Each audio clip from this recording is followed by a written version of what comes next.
This video is about the British-American War of 1812. The United States declared war on the United Kingdom. In the end, we have the Treaty of Ghent. But it was not only the United Kingdom.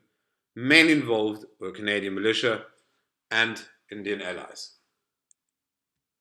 The United Kingdom was in war with France, the Napoleonic Wars in Europe, and the Royal Navy needed sailors. They forcibly recruited British sailors, also from American ships. They press-ganged them.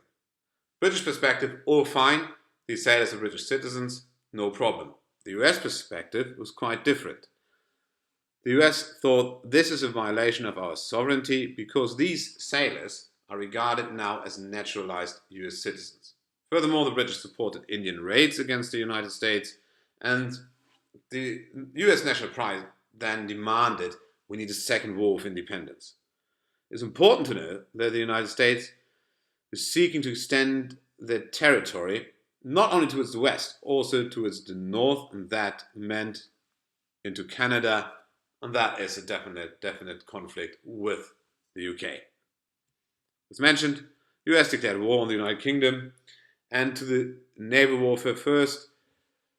At the beginning of the war, the US Navy was quite successful with single operations. But okay, the Royal Navy, much more powerful, blockaded key ports of the US coast. The US wanted to invade Canada, but they were repulsed by Canadian militia. The British went on the offensive, took Detroit, and could win the Battle of Frenchtown. But after the battle, Indian allies conducted a river racing massacre. They killed American prisoners of war. That caused an outrage in the US, and it caused a motivational push to go on with the war in the US. And it didn't take too long until the Indians were out of the war. Their leader, Tecumseh, was killed in a battle, and that de facto ended their engagement in the war. Oliver Hazard Perry could gain control over Lake Erie. By the way, in the 20th century, a US warship class should be named after Oliver Hazard Perry. But back to the war at hand here. Perry gained control over Lake Erie, and that forced the British out of Detroit. But they could even the odds by taking Fort Niagara. Now to the year 1814. The US Navy continued their single operations, but were not too successful anymore. The main reason is the war in Europe ended, and the Royal Navy could deploy ships to America, and they could tighten their blockade. They was now blockading the entire US coast. Furthermore, battle-hardened troops from Europe came to the US, and they could take the east of Maine. British forces landed at the Chesapeake Bay and destroyed Washington. And during this campaign, they bombarded for 25 hours Fort McHenry, but the fort was still standing and the flag was still flying. And there we have the origin of the US national anthem, the Star-Spangled Banner. Then the British advanced from the north into the US, but could be repulsed in the battles of Plattsburgh.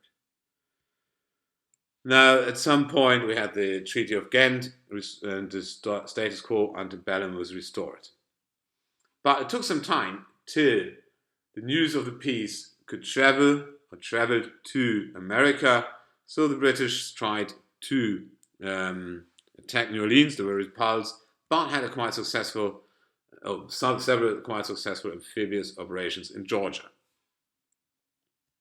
Now, as mentioned, the main result: the war's over. Status quo antebellum is restored. The US was absolutely proud, the people were absolutely proud. They had their second war of independence. In Canada, until this day, the British-American War is an important part of the national identity because the Canadian militia, could repulse several US invasions. For the three nations, US, Canada, and UK, means now a sustainable, stable friendship alliance can start on a military, political, and economic level, and that should go on for centuries. Many historians agree that the actual loser of the war, that was the Indians, because they were so weak now that they could not oppose any US expansion to the west anymore. That was the British-American War in 5.